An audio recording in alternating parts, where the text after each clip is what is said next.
क्या शानदार उरूज था मुसलमानों का कि कंप्यूटर की इजाद से भी 1000 साल पहले एक मुसलमान, वो भी एक खातून ने ऐसा आला बनाया जिसे आप कंप्यूटर कह सकते हैं। वो काबिल फख्र खातून थी, शाम से ताल्लुक रखने वाली मरियम अल-सतरलाबी, जिसने 950 ईस्वी में कदीम जमाने के आले इस्तिरलाब को ऐसे तरतीब दिया कि उसकी मदद से नेविगेशन टाइम, जमीन पर आपकी ठीक ठीक लोकेशन, सूरज चांद सितारों की समत, समंदरी जहाजों की रहनुमाई मुमकिन हुई। इसी आले से मुसलमान अपना कमरी कैलेंडर, रोजों के सिहर, इफ्तार और हज के औकात मुकर्रर किया करते थे। अलबीरोनी ने उसी आले की मदद से जमीन का कतर निकाला। गोया ये इस जमाने का कंप्यूटर था।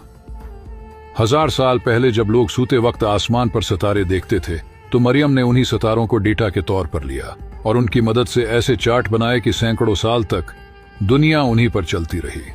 उसने बगैर कोई खलाई सफर के जमीन पर मौजूद अपने मुशाहदाती टावर से यह साबित किया कि आसमान महज एक राज नहीं बल्कि एक मुकम्मल नक्शा है। मरियम इस कदर आली दिमाग थी कि हलब के बादशाह ने उसे अपने मुसाहिबीन में शामिल किया। बादशाहों की जमीन पर मरियम आसमानों की मुल्का थी जो बड़े बड़े ताकतवरों को इस कायनात के राज समझाती थी।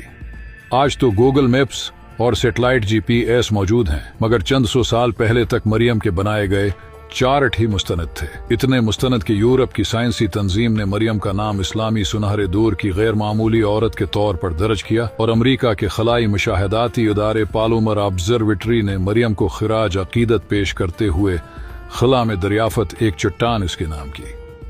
कितने अफसोस की बात है कि हमारे यहाँ किसी को भी मरियम के बारे में कोई मालूमात नहीं है। न हमारे बच्चों को स्कूलों में उन शख्सियात के बारे में पढ़ाया जाता है, और अमरीकी तंजीमें मरियम को अपनी फहरिस्त में शामिल न करती तो शायद हम भी उसके बारे में कभी जान नहीं पाते। अगियार हमारे अजदाद को सुनहरी हुरूफ से याद कर रहे हैं और हम इल्म जिनकी मीरास है सिवाय गफलत की नींद सोने के कुछ नहीं कर पा रहे। ये वही दौर था जब कुरान मजीद की पहली वही का लफ्ज इकरा मुसलमानों के दिलों में जिंदा था, जब इल्म को इबादत समझा जाता था, जब आसमानों पर गौर करना महज साइंसी तजस्सुस नहीं बल्कि अल्लाह की निशानियों में तफक्कुर था।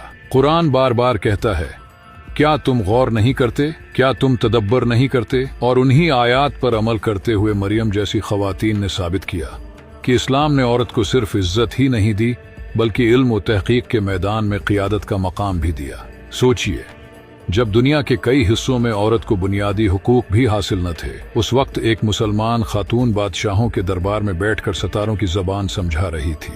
ये इस्लाम का अता करदा मकाम था।